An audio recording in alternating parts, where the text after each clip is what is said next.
Maligayang pagbabalik sa Filipino Movie Recap. Ikukwento ko sa inyo ang isang action comedy film na pinamagatang Gokusen the Movie noong 2009. Nagsimula ang pelikula sa isang grupo ng mga tulisan na nang-hijack ng isang eroplano na kakalapag lang sa Japanese airport. Sa labas ng eroplano, isang squad ang naghahanda para tambangan ang mga hijacker. Sa loob ng eroplano, ang lahat ay takot na takot maliban sa isang babaeng nagngangalang Yankumi Yamaguchi, na kagigising lang mula sa kanyang pagtulog. Sinubukan siyang patahimikin ng mga katabi niya sa upuan, ngunit nagsimulang magsalita ng malakas si Yankumi at nakuha ang atensyon ng mga hijacker. Ang isa sa mga hijacker ay tinutukan siya ng baril, ngunit tila hindi dito natatakot si Yankumi at pinagalitan pa sila. Nagsimula siyang makipagtalo sa mga hijacker at biglang maririnig ang mga putok ng baril sa loob ng eroplano. Kasunod nito, naghahanda ng umatake ang puwersa ng pulisya at pumunta sa harap ng exit door ng eroplano. Gayunpaman, nabigla ang lahat nang matuklasan nila na natalo na ang mga hijacker ni Yankumi. Ang kanyang kabayanihan ay nag-viral sa live television, dahilan para maging instant celebrity si Yankumi. Sa bahay, ipinagdiwang si Yankumi ng kanyang pamilya at sinabing labis nilang ipinagmamalaki ang kanyang mga aksyon. Lumalabas na hindi isang ordinaryong babae si Yankumi at galing siya sa isang makapangyarihang pamilya ng Yakuza. Higit pa rito, lumalabas na nagtatrabaho si Yankumi bilang math teacher sa Shirokin High School sa nakalipas na 7 taon.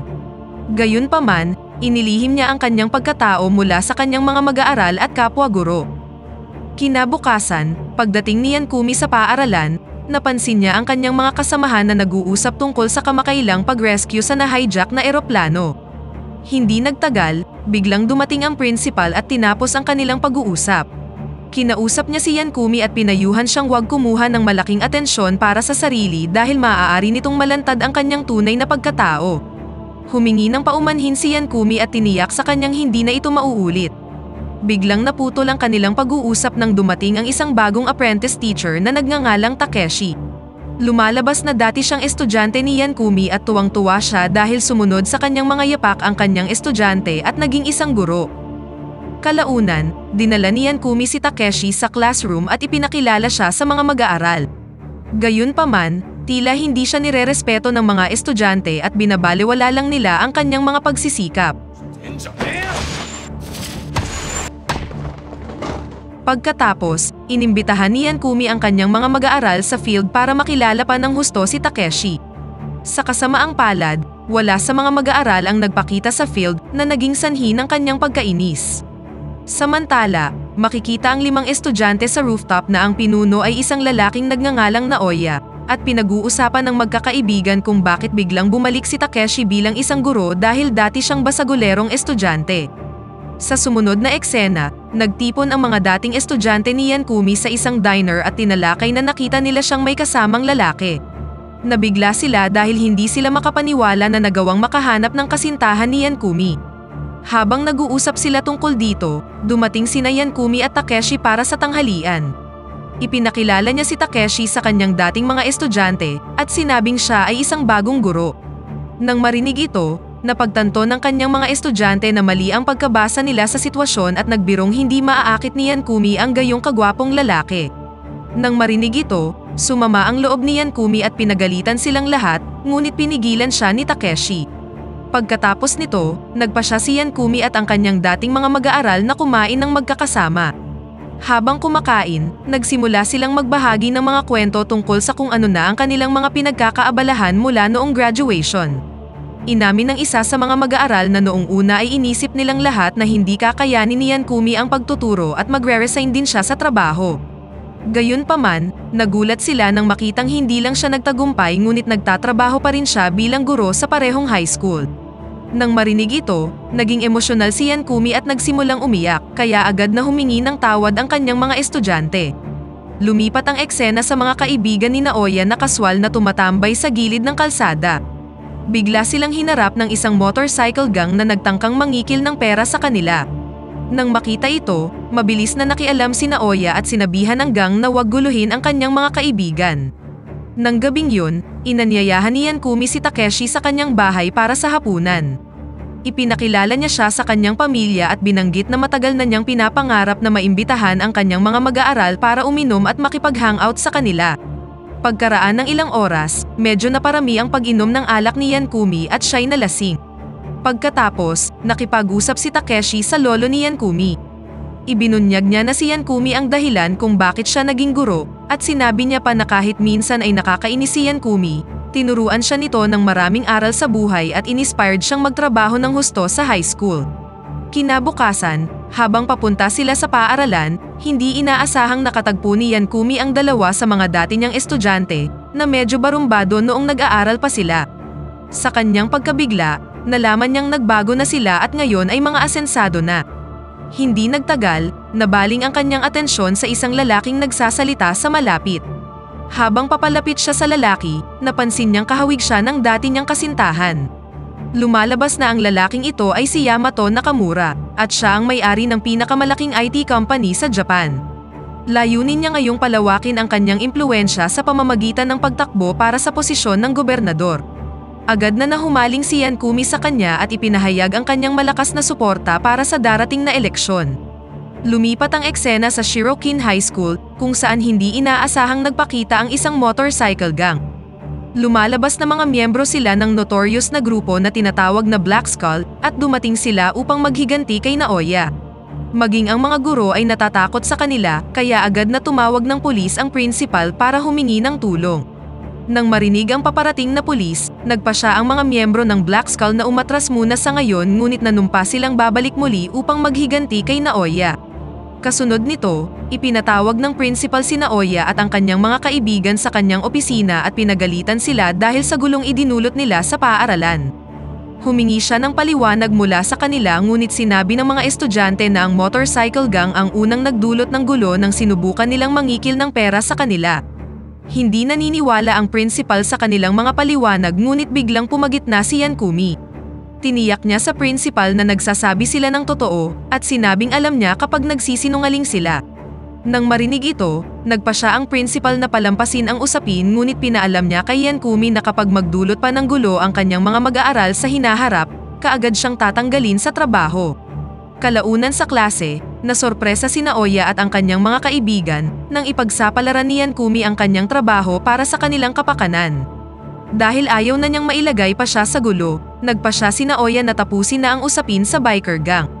Sinubukan siyang kumbinsihin ng kanyang mga kaibigan na huwag lumaban sa mga ganito kapanganib na tao, ngunit umalis pa rin si Naoya. Hindi nagtagal, dumating si Yankumi sa classroom kasama si Takeshi at nalamang umalis si Naoya upang harapin ang gang. Nadismaya siya sa kanyang mga estudyante dahil hindi nila siya pinigilan at hinayaan lang nila siyang umalis ng mag-isa. Matapos silang pagalitan, lumabas siya para hanapin si Naoya. Sa sumunod na eksena, nakarating na si Naoya sa hideout ng Black Skull Gang. Binalaan niya ang mga ito na lumayo sa kanyang paaralan at hinamon ang kanilang pinuno para sa one-on-one na laban. Gayunpaman, tinanggihan siya ng pinuno at lahat sila ay nagtulong-tulong upang bugbugin si Naoya. Ilang sandali pa, nagsimulang lumindol sa gusali at gumuho ang pader na nag-iwan ng napakalaking butas sa dingding. Mula doon, dumating si Yankumi at inutos sa gang na palayain ang kanyang estudyante. Pagkatapos ay sinugod siya ng gang at sinimulan niyang talunin sila ng paisa-isa. Gayunpaman, dahil sa dami ng kanilang bilang, natalo pa rin siya ng motorcycle gang, ngunit sa sandaling tila wala ng pag-asa, dumating si Takeshi at tinulungan siya. Pagkatapos ay binugbog ng dalawa ang grupo at kalaunan ay itinaboy sila. Sa sandaling yun, dumating din ang mga kaibigan ni Naoya at nagpasalamat kay Yankumi sa kanyang tulong. Nalilitong tinanong ni Naoya kung paano nakakalaban ang isang ordinaryong guro katulad niya. Sumagot siya na kaya niyang lumaban dahil nagmamalasakit siya sa kanyang mga estudyante. Kinabukasan, sinimulang tratuhin ni Naoya si Yankumi ng may higit na paggalang at binati siya ng kanyang mga kaibigan ng magandang umaga. Nang makita ito, tuwang-tuwa si Yankumi na sa wakas ay pinahahalagahan na siya ng kanyang mga estudyante. Kalaunan sa araw na yun, dumating ang ilang pulis sa paaralan na labis na ikinatakot ni Yankumi. Sa palagay niya ay tungkol ito sa nangyaring laban noong nakaraang gabi, ngunit nabunyag na tungkol lang ito sa kanyang estudyante na si Ren Kazuya na pinaghihinalaang nagbebenta ng droga. Iginiit ng mga guro na hindi ito totoo dahil isang napakahusay na estudyante si Kazuya. Gayunpaman, ibinunyag ng mga opisyal na natagpuan ang wallet ni Kazuya sa pinangyarihan ng krimen at nawawala siya mula pa noong nakaraang gabi. Kalaunan, hindi pa rin makapaniwala si Yankumi na nasangkot si Kazuya sa droga at naniniwala siyang may iba pang dahilan, kaya nagpa siyang hanapin siya bago pa siya mahanap ng mga pulis. Habang hinahanap niya ito, natigilan siya nang makita ang isang grupo ng mga tao na nagpakilalang mga kaibigan ni Kazuya at hinahanap din nila siya. Nahati sila sa iba't ibang grupo at buong araw silang naghanap sa kanya, ngunit hindi rin ito nagbunga. Sa sumunod na eksena, makikita natin ang isang sugatang si Kazuya na nakatanggap ng tawag mula kay Yankumi. Pagkatapos mag-isip ng ilang sandali, nagpa siyang wag sagutin ang telepono. Pagkatapos ay napansin niya ang isang sasakyan ng pulis kaya nagmamadali siyang nagtago sa ilalim ng tulay. Nang gabing yun, habang papaalis na si Takeshi, narinig niya ang isang boses na nagmumula sa isa sa mga classroom. Nang suriin ito, nahanap niya si Kazuya na nagtatago doon. Maya-maya, dumating na rin si Yankumi kasama ang ibang mga estudyante. Tinanong niya si Kazuya kung bakit hindi siya tumawag sa kanya, at sumagot siya na ayaw niyang madamay siya sa gulo. Ipinaliwanag niya na kamakailan lang ay nakahanap siya ng trabaho sa pagde-deliver ng mga gamit, ngunit wala siyang ideya kung ano ang nasa loob nito. Ngunit kagabi, aksidente niyang nalaglag ang package at napansing may droga sa loob. Natakot siya at sinabing gusto na niyang umalis, subalit sinimulan siyang bugbugin ng mga lalaki at umalis lang nang dumating ang mga pulis. Tumakbo rin si Kazuya mula doon ngunit sa kasamaang palad ay naiwan niya ang kanyang wallet. Matapos marinig ang kwento, tinanong ni Yankumi kung bakit kailangan niya ng trabaho at ipinaliwanag niyang ito ay upang suportahan ang kanyang kapatid na babae. Tiniyak niya sa kanyang wala siyang kasalanan, at nag-alok kay Kazuya at sa kanyang mga kaibigan ng isang lugar na matutuluyan para sa gabi. Pagkarating sa bahay, inutusan ni Yankumi ang kanyang mga kapatid na imbestigahan ang drug dealer na ito. Hindi nagtagal, matagumpay nilang nalaman na ang mastermind sa likod ng ilegal na negosyo ay si Yamato Nakamura. Hindi lang siya mayaman kundi napaka-maimpluwensya niya ring tao, kaya mahirap siyang harapin at ilantad ang kanyang mga krimen. Nang marinig ito, nagalit si Yankumi at nanumpang ilalantad sa publiko ang mga baho ni Yamato. Ngunit sa sandaling yun, narinig ni Kazuya at ng kanyang mga kaibigan ang pag-uusap, at nagpasya silang isagawa ang plano sa kanilang sariling mga kamay upang mailigtas si Yankumi sa karagdagang gulo. Kinabukasan, nagtungo si Kazuya at ang kanyang mga kaibigan sa headquarters ni Yamato upang maghanap ng ebidensya. Kasabay nito, papunta na rin doon sina Yankumi at Takeshi. Nang makarating doon, nasaksihan nila ang mga mamamahayag na naghahanda ng mga campaign materials para kay Yamato. Pagkatapos nito, sinubukan ni Yankumi at Takeshi na pumasok sa silid ni Yamato. Samantala, natuklasan ni Kazuya at ng kanyang mga kaibigan ang isang silid na puno ng mga kahon na naglalaman ng mga droga. Ngunit sa kasamaang palad, biglang dumating ang mga tauhan ni Yamato at nakita sila. Itinaas nila ang kanilang mga baril at naghanda na upang barilin si Kazuya at ang kanyang mga kaibigan.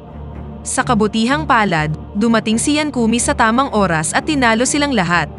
Samantala, nagsimula ng maghatid ng talumpati si Yamato na live na pinapalabas sa telebisyon. Sa kanyang pahayag, nangako siyang papaunlarin ang lungsod kung siya ang mahahalal na gobernador. Habang nagsasalita pa siya, dumating si Yankumi sa entablado at ibinunyag ang lahat ng mga krimen na kanyang ginawa. Higit pa rito, nagpakita rin ang kanyang mga estudyante sa likod ng entablado at ibinroadcast ang lugar kung saan itinatago ni Yamato ang lahat ng droga.